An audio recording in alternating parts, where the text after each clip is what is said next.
हाँ बच्चों देखो, जो पार्ट 1 अभी हम लोगों ने जो रिकॉर्ड किया था सेल मेम्ब्रेन का, उसमें हम लोगों ने एनसीईआरटी के पहले 3 पैराग्राफ को कवर किया था। आज अभी हम लोग इस जो लेक्चर इस लेक्चर में आगे के पैराग्राफ को हम लोग देखेंगे। तो देखो, हम लोगों ने पार्ट 1 में हम लोग यहाँ तक पहुँचे थे कि मेम्ब्रेन जो है उसका नेचर जो है वो क्वासी फ्लूइड या सेमी फ्लूइड होता है। ठीक है, क्यों? क्योंकि देखो बच्चों कि आपको ये समझ में आना चाहिए, अगर सैचुरेटेड फैटी एसिड की क्वांटिटी अगर ज्यादा होती तो नेचर सॉलिड हो जाता, और अगर अनसैचुरेटेड की क्वांटिटी ज्यादा होती तो नेचर फ्लूइड हो जाता। तो इसीलिए दोनों को भी प्रोपोर्शन में रखा हुआ है, दोनों को भी प्रोपोर्शन में रखा हुआ है। इसकी वजह से क्या होगा कि नेचर जो है वो क्वासी फ्लूइड हुआ या सेमी फ्लूइड हो गया। अगर इसको आपको अच्छे से समझना है कि सर सेमी फ्लूइड होता कैसा है, तो आप ऐसे समझ सकते हो कि सर फ्लूइड मतलब वाटर है, और हनी जो होता है शहद, ये सेमी फ्लूइड होता है या क्वासी फ्लूइड होता है। यहां तक अब आपको समझ में आ गया। अब देखो बच्चों कि यहां पर अब एनसीईआरटी जो चौथा पैराग्राफ बोल रही है, तो वो आपको प्रोटीन के बारे में बता रही है, on the basis of ease of extraction. मतलब प्रोटीन को निकाल सकते हैं हम लोग मेम्ब्रेन से, उस बेसिस पे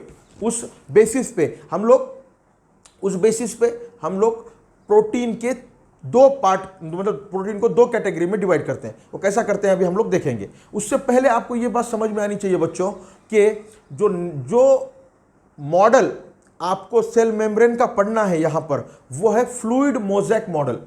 क्या पढ़ना है आपको? Fluid mosaic model. और ये फ्लूइड मोज़ेक मॉडल देने वाले जो 2 साइंटिस्ट हैं, उनका नाम क्या है? Singer and Nicolson. इन 1972 में 1972 में इन्होंने ये 2 मॉडल दिए हैं। कौन से 2? इन्होंने ये मॉडल दिया है, दोनों ने मिलकर ये मॉडल दिया है। कौन सा? के फ्लूइड मोज़ेक मॉडल। तो सर यही एक भी मॉडल है क्या? नहीं, इससे पहले भी 2 मॉडल आए थे। एक को बोलते हैं हम लोग सैंडविच मॉडल। क्या बोलते हैं हम लोग? Sandwich model. और दूसरा जो मॉडल है वो क्या है? Unit membrane model.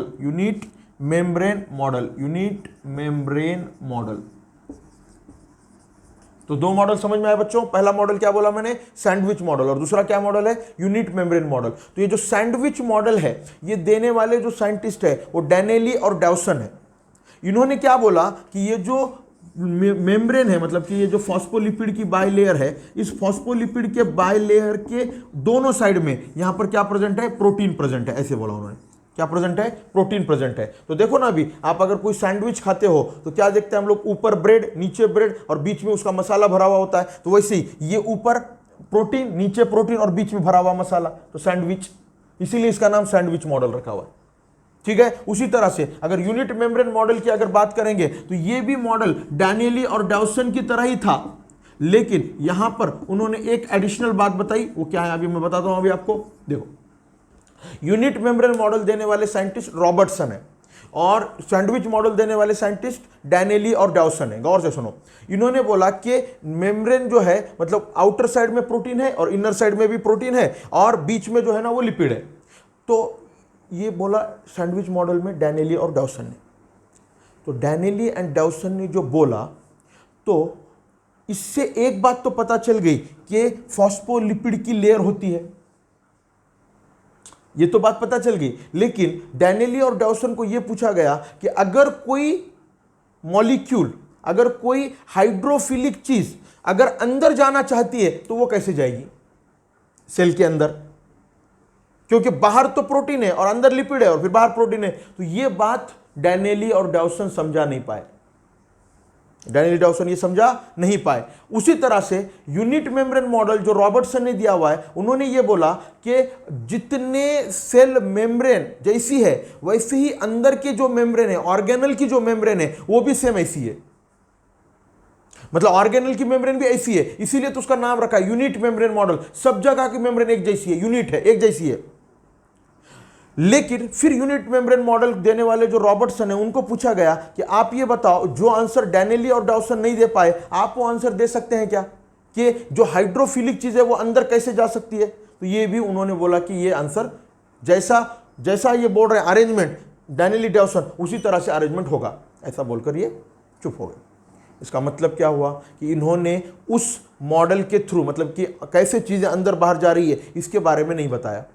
तब जो नेक्स्ट साइंटिस्ट है जिनका नाम क्या है, सिंगर एंड निकोलसन, उन्होंने पूरी तरह से बताया कि ये जो मेम्ब्रेन है ये फ्लूइड मोज़ैक मॉडल है, मतलब फ्लूइड मोज़ैक नेचर है। वो क्या है उसका मीनिंग मैं अभी समझा देता हूं आपको, ठीक है। देखो देखो बच्चों, तो ये अब जो हम लोग मॉडल पढ़ने वाले उसका नाम क्या है, फ्लूइड मोज़ैक मॉडल। और किसने दिया है ये, सिंगर और निकोलसन ने दिया हुआ है। देखो क्या बोल रहे हैं हम लोग, fluid mosaic model, fluid mosaic model. अब आपको एक बात तो समझ में आ गई कि फ्लूइड का मतलब क्या है, कि ऐसा जो हिलने वाला है, मतलब फ्लूइड इन नेचर है। और मोज़ैक का मतलब होता है कि इसके अंदर जो अरेंजमेंट है प्रोटीन की, लिपिड की, मतलब क्या है कि बीच बीच में इसमें प्रोटीन लगे हुए हैं, ऐसा बोल रहे हैं हम लोग, तो इसीलिए उसको मोज़ैक बोलते हैं। मोज़ैक का मतलब होता है कि जो कुछ ऐसा कंप्लीट कोई स्ट्रक्चर है उसमें कोई अगर अदर चीजें भी आप लोगों ने इनकॉर्पोरेट कर दी तो उसको मोज़ैक बोलते हैं। That's why it's known as mosaic model. अब देखो कैसे दिखता है, मैं समझा देता हूं आपको। देखो इस तरह से हम लोग अब ये मॉडल देख रहे हैं एक। देखो बच्चों ये क्या है, फॉस्फोलिपिड है। ये फॉस्फोलिपिड का इस तरह से अरेंजमेंट होता है। देखो अब यहां पर अगर मैं देखूंगा तो इसमें हम लोगों ने क्या बोला, यहां पे ऐसे दो इस तरह से मेम्ब्रेन के, मतलब फॉस्फोलिपिड जो है इस तरह से दिख रहा है, दो अलग अलग मतलब लेयर दिखेंगे आपको। एक्चुअल में यहां पे लेयर बोलना गलत है, लेकिन याद रखो कि फॉस्फोलिपिड की लेयर है, ठीक है। अब नेक्स्ट सर, यहां पर अगर देखेंगे हम लोग स्पेसिफिकली, इधर देख रहे हैं अभी आप,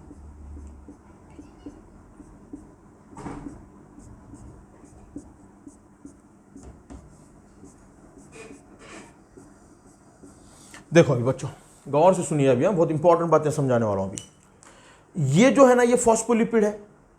अब उसके अंदर यहां पर इस तरह से ये इसको स्टेबलाइज करने के लिए यहां पर प्रेजेंट होते हैं कोलेस्टेरॉल। क्या प्रेजेंट होते हैं, ये कोलेस्टेरॉल प्रेजेंट होते हैं। क्या प्रेजेंट होते हैं, ये कोलेस्टेरॉल। तो कोलेस्टेरॉल का काम क्या है बच्चों, तो कोलेस्ट्रॉल का काम है, गौर से सुनो, कोलेस्ट्रॉल का काम है कि मेम्ब्रेन को स्टेबलाइजेशन देना, मतलब मेम्ब्रेन को स्टेबलाइज करना। ये काम किसका है, कोलेस्ट्रॉल का है। मेम्ब्रेन को स्टेबलाइज करने का काम किसका है, कोलेस्ट्रॉल का है। याद रखो कोलेस्ट्रॉल बहुत इंपॉर्टेंट है बॉडी के लिए। देखो कोलेस्ट्रॉल ही प्रीकर्सर होता है स्टेरॉयडल हार्मोन का।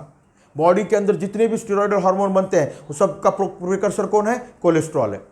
उसी तरह से अगर आप देखोगे स्पेसिफिकली कि कोलेस्ट्रॉल का प्रीकर्सर कौन है, तो इस कोलेस्ट्रॉल का प्रीकर्सर एसिटिक एसिड होता है। ये भी आपके एनसीईआरटी में दिया हुआ है, पेज नंबर 153 पे मिलेगा आपको, ये सेकंड लाइन में लिखा हुआ है। तो यहां पर आपको ये चीजें क्लियर होनी चाहिए। तो यहां तक समझ में आ गया आपको। तो ये तो हो गया फॉस्फोलिपिड, और उसके अंदर क्या है, कोलेस्ट्रॉल। कोलेस्ट्रॉल क्या कर रहा है, स्टेबलाइजेशन देने का काम कर रहा है, ठीक है। उसके अलावा सर अब इन्होंने ये बोला कि प्रोटीन जो है, वो प्रोटीन इस तरह से बाहर भी होते हैं, प्रोटीन इस तरह से बाहर भी दिख रहे हैं आपको और अंदर साइड में भी दिख रहे हैं। अब ये वाला जो अंदर वाला सरफेस है ना बच्चों, ये साइटोप्लाज्मिक सरफेस है, मतलब साइटोप्लाज्मिक स्पेस है, साइटोप्लाज्मिक स्पेस है। और ये एक्स्ट्रा साइटोप्लाज्मिक बोलते हैं, या एक्स्ट्रा साइटोप्लाज्मिक बोलते हैं, या एक्स्ट्रा साइटोसोलिक बोलते हैं, या तो एक्स्ट्रा साइटोसोलिक बोलते हैं, ठीक है, इस तरह से। अब ये जो दिख रहा है आपको, ये भी क्या है, ये मैंने क्या निकाला है, ये प्रोटीन है। क्या है ये बच्चों, प्रोटीन है। ये क्या है, प्रोटीन है। अब गौर से सुनो, अब क्या हुआ कि प्रोटीन सिर्फ ऐसे नहीं रहते हैं। प्रोटीन देखो, अब यहां पर अगर हम लोग देखेंगे स्पेसिफिकली, तो ये प्रोटीन जो दिख रहा है आपको, ये ऐसे भी होंगे इस तरह से, ठीक है। और कुछ जगह पर प्रोटीन देखो ऐसे भी होते हैं, ऐसा, ठीक है। उसी तरह से कुछ प्रोटीन कैसे होंगे, देखो अभी कुछ प्रोटीन ऐसे होंगे, ऐसे वाले भी होंगे प्रोटीन, ठीक है। कुछ प्रोटीन कैसे होंगे, तो ये इस तरह से अगर देखेंगे हम लोग यहां पर कि इस तरह से चैनल वाले भी रहेंगे कुछ प्रोटीन, ठीक है, इस तरह से। तो अब देखो यहां पर, अब आपको समझ में आ रहा होगा कि सर ये जो लिपिड की मेम्ब्रेन है, मतलब मेम्ब्रेन तो दिख रही है, लेकिन यहां पर बहुत सारी चीजें क्या है, अंदर एम्बेडेड हुई है। इस एम्बेडेड होना, इसी को हम लोग बोलते हैं फ्लूइड मोज़ैक मॉडल। मोज़ैक क्या बोलते हैं इसको, मोज़ैक मॉडल। अब अलर्ट बैठ के सुनो बच्चों। तो अब देखो, अब एनसीईआरटी का 4th पैराग्राफ समझा रहा हूं मैं, depending on the ease of extraction.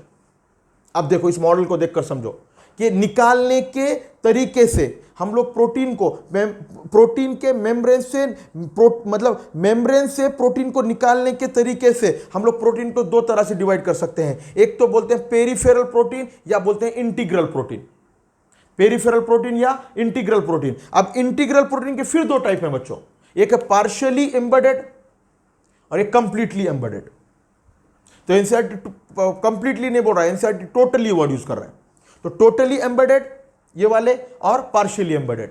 मतलब देखो, तो अब इनको निकालना आसान है, पेरिफेरल वाले को, पेरिफेरल प्रोटीन वालों को निकालना आसान है, और उससे थोड़ा सा मुश्किल जाएगा किसको निकालना, पार्शियली इंटीग्रेटेड वालों को, पार्शियली बरीड वालों को, और जो नेक्स्ट वाले कौन से हैं, कंप्लीटली बरीड। तो इनको निकालना और ज्यादा मुश्किल जाएगा।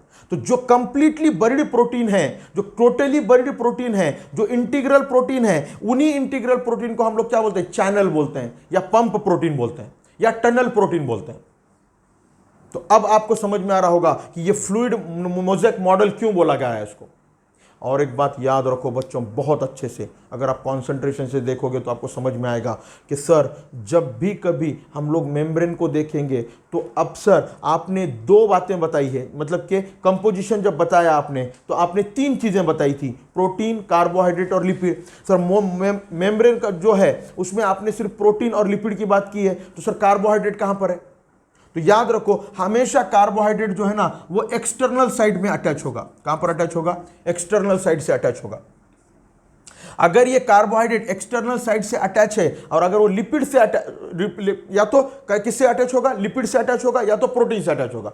अगर वो प्रोटीन से अटैच होता है तो उसको बोलते हैं हम लोग ग्लाइकोप्रोटीन, और अगर वो लिपिड से अटैच है तो उसको ग्लाइकोलिपिड बोलते हैं। अगर आप एनसीईआरटी में अगर मॉडल एनसीईआरटी में अगर आप स्ट्रक्चर देखोगे उसमें भी आपको कार्बोहाइड्रेट बाहर साइड से ही दिखा होगा, अंदर साइड से कभी भी कार्बोहाइड्रेट नहीं होते।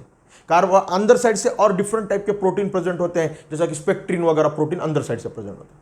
यहां तक सबको समझ में आ गया। तो इसी को हम लोग क्या बोल रहे हैं, फ्लूइड मोज़ेक मॉडल। अब एक बात बता रहा हूं बच्चों, गौर से सुनो, एनसीईआरटी की जो बच्चों को जल्दी से समझ में नहीं आती है। एनसीईआरटी ये बोल रहा है कि ये फ्लूइडिटी जो है, मतलब मेम्ब्रेन की जो फ्लूइडिटी है, इसको अगर आपको पता करना है तो ये हम लोग ये जो पेरिफेरल मतलब ये जो प्रोटीन है, ये प्रोटीन के लैटरल मूवमेंट से हम लोग बता सकते हैं। एनसीईआरटी के लाइन सब क्लियर कर रहा हूं मैं, प्रोटीन के लैटरल मूवमेंट से हम लोग बता सकते हैं कि लिपिड की जो बाइलेयर है, जो लिपिड है, वो उसकी फ्लूइडिटी कितनी है। इसको और एक तरीके से समझाता हूं मैं। देखो, अगर कंसिडर करो कि मैं यहां पर जो ठहरा हुआ हूं ये एक प्रोटीन है मेम्ब्रेन पे, मतलब लिपिड पे का एक प्लाज्मा मेम्ब्रेन का मैं प्रोटीन हूं।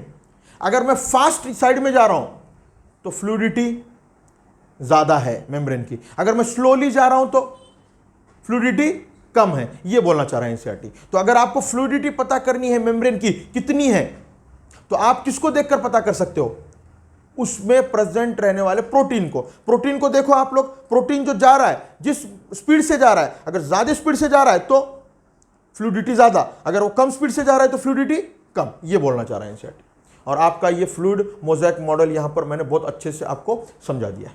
यहां तक क्लियर हो गया बच्चों, अच्छे से समझ में आ गया। अब देखो, अब हम लोग इसको फंक्शन को समझेंगे अभी कि प्लाज्मा मेम्ब्रेन के क्या क्या फंक्शन है। तो एनसीईआरटी क्या बोल रहा है आपको कि ये स्पेसिफिकली फ्लूइड नेचर, जो मेम्ब्रेन का जो फ्लूइड नेचर है उसके वजह से कुछ फंक्शन इस मेम्ब्रेन के वजह मेम्ब्रेन को मिले हैं। वो क्या क्या है वो देखेंगे अभी हम लोग। तो फंक्शन की बात करेंगे अब हम लोग। यहाँ पे गौर से सुनो, अभी किसकी बात कर रहे हैं हम लोग, फंक्शन की बात कर रहे हैं। तो फंक्शन किसके वजह से आ रहा है, फ्लूइड नेचर के वजह से, फ्लूइड नेचर के वजह से मिलने वाले फंक्शन। मतलब प्लाज्मा मेम्ब्रेन को, जो प्लाज्मा मेम्ब्रेन के जो फंक्शन है, अगर मेम्ब्रेन फ्लूइड इन नेचर है तभी ये फंक्शन परफॉर्म कर सकती है।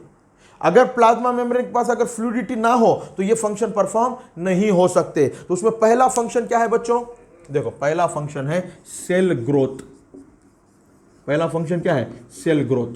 अब आपको समझ में आना चाहिए, गौर से सुनो। प्लाज्मा मेम्ब्रेन को हम लोग डीलिमिटिंग स्ट्रक्चर भी बोलते हैं। प्लाज्मा मेम्ब्रेन कैसा है, डीलिमिटिंग स्ट्रक्चर है। ये आपकी एनसीईआरटी पेज नंबर 126 पे एन ओवरव्यू ऑफ सेल में 5वें लाइन में ये वर्ड लिखा हुआ है, डीलिमिटिंग। 5वें लाइन में ये वर्ड लिखा हुआ है, डीलिमिटिंग स्ट्रक्चर। ठीक है, पेज नंबर 126 पे। तो डीलिमिटिंग का मतलब होता है, डी मतलब नहीं है, उसकी लिमिट मतलब उसकी बाउंड्री जो है ना वो लिमिटेड नहीं है। जैसा जैसा प्लाज्मा मेम्ब्रेन, जैसा जैसा फ्लूइड अंदर आता जाएगा वैसा मेम्ब्रेन क्या होती जाएगी, एक्सपांड होती जाएगी।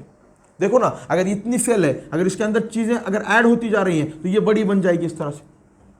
तो ये अगर बाउंड्री अगर फिक्स होती तो ये इतना ही सेल रहता, इतना बड़ा थोड़ी बन पाता। तो इसका मतलब क्या है कि वो डीलिमिटिंग स्ट्रक्चर है। इसीलिए अगर वो डीलिमिटिंग स्ट्रक्चर है, इसीलिए तो ग्रोथ हो पा रही है। अगर बच्चों स्पेसिफिकली अगर आप देखो कि डीलिमिटिंग स्ट्रक्चर रहने की वजह से ही सेल में क्या हो रहा है, ग्रोथ हो पा रहा है। जो नेक्स्ट फंक्शन है वो है फॉर्मेशन ऑफ इंटरसेलुलर सब्सटेंसेस। देखो क्या बोल रहा है, formation of intercellular junctions, formation of intercellular, formation of intercellular junctions. क्या बोला बच्चों मैंने आपको, फॉर्मेशन ऑफ इंटरसेलुलर। देखो अगर फ्लूइड इन नेचर है तभी तो जंक्शन बनना पॉसिबल है। अगर आप इपिथेलियल सेल वगैरह देखोगे तो वहां पे आम लोग अलग अलग तरह के जंक्शंस पढ़ते हैं, इंटरडिजिटेशन वगैरह पढ़ते हैं। तो वो किसके वजह से पॉसिबल हो पा रहा है, फ्लूइड नेचर के वजह से ही ये चीजें पॉसिबल हो पा रही है। ठीक है, यहां तक समझ में आ रहा है बच्चों अच्छे से। तो पहला स्ट्रक्चर, पहला फंक्शन समझ में आया, दूसरा फंक्शन समझ में आया। तीसरा फंक्शन जो है वो है सिक्रीशन। क्या है, सिक्रीशन। देखो अगर कोई चीज सेल के बाहर ले जाकर डालना है तो उसके लिए क्या है कि जो वेसिकल जो बनेगी वो वेसिकल मेम्ब्रेन से अटैच होगी, क्योंकि वेसिकल का मेम्ब्रेन भी लिपिड वाला है, और वो जब उससे अटैच हो जाएगी तो वो बाहर ले जाकर फेंक दिया जाएगा। ठीक है, तो ये क्या हो गया, सिक्रीशन। चौथा जो फंक्शन है वो क्या है, एंडोसाइटोसिस। एंडोसाइटोसिस स्पेसिफिकली अगर आप लोगों ने अगर अमीबा के बारे में देखा होगा या WBC के बारे में देखा होगा तो आपको पता चल रहा होगा कि जो माइक्रो ऑर्गेनिज्म को एनगल्फ करना है तो वो जब तक मेम्ब्रेन का नेचर फ्लूइड नहीं है तब तक वो एनगल्फ नहीं कर सकते हैं। और आखिरी का जो फंक्शन है वो क्या है बच्चों, सेल डिवीजन। ये सब बातें एनसीईआरटी में लिखी हुई है। तो अब देखो सेल डिवीजन के बारे में, जब cell cycle and cell division जब आप पढ़ते हो तो साइटोकाइनेसिस जब पढ़ते हो तो अगर प्लांट सेल की बात आ रही है तो वहां पर हम लोग सेल प्लेट मेथड पढ़ते हैं, और एनिमल सेल की बात आ रही है तो हम लोग वहां पर सेल फरो मेथड पढ़ते हैं। ये क्यों पॉसिबल हो पाया, क्योंकि सेल मेम्ब्रेन का नेचर फ्लूइड रहने की वजह से। यहां तक अब बच्चों सबको समझ में आ गया। तो ये अब आपको मैंने सेल मेम्ब्रेन के रिलेटेड पूरी बातें कंप्लीट बता दी है। अगला जो पार्ट एनसीईआरटी डिस्कस कर रहा है वो है सेलेक्टिव परमेबिलिटी का। मतलब क्या है कि मेम्ब्रेन जो है वो सेलेक्टिव इन नेचर है, वो मैं अगले पार्ट में आपको समझाता हूं। Thank you.